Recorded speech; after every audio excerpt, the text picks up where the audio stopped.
sertão é terra minha, eu vivo adorando ele, e por gostar muito dele, eu não me esquecia.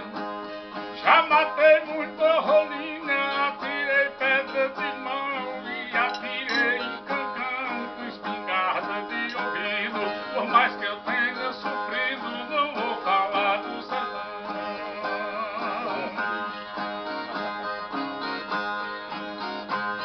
Este amor não há quem tome, eu digo a meu companheiro, ele não me deu dinheiro, mas me deu saúde e nome.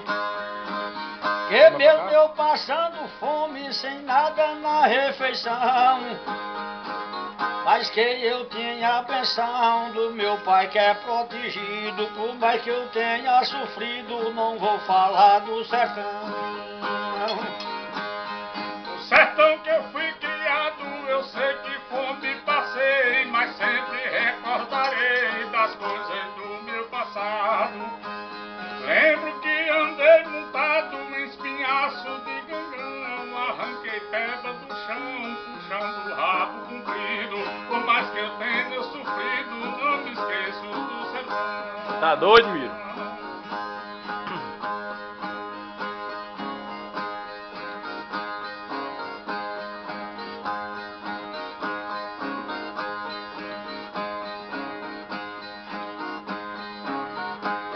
Meu brinquedo era de osso, naquele tempo passado eu vivia do roçado com meu irmão que era moço. Às vezes para o meu almoço eu matei camaleão, meia cuia de feijão que era por mãe escorrido. Por mais que eu tenha sofrido, não vou falar do sertão.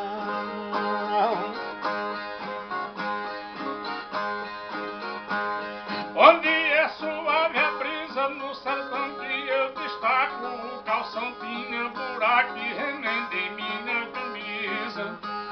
Meu pai me dava uma pisa com couro do cinturão, eu corria pra Boitão com espinhaço doído.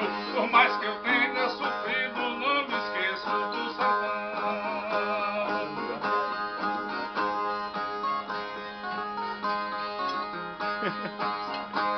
Quando eu lembro a minha terra e o meu cadelo de caça, fogo soltando fumaça que chega e espalhava a terra,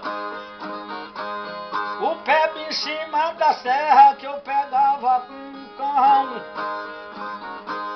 pra servir de refeição. Era isto o meu partido. Por mais que eu tenha sofrido, não vou falar do sertão. O sertão que eu fui criado, que já que me dava coice de roçadeira, de foice, lutei muito de machado. Que eu não fiz o batizado do cachorro que é meu cão, mas chamei de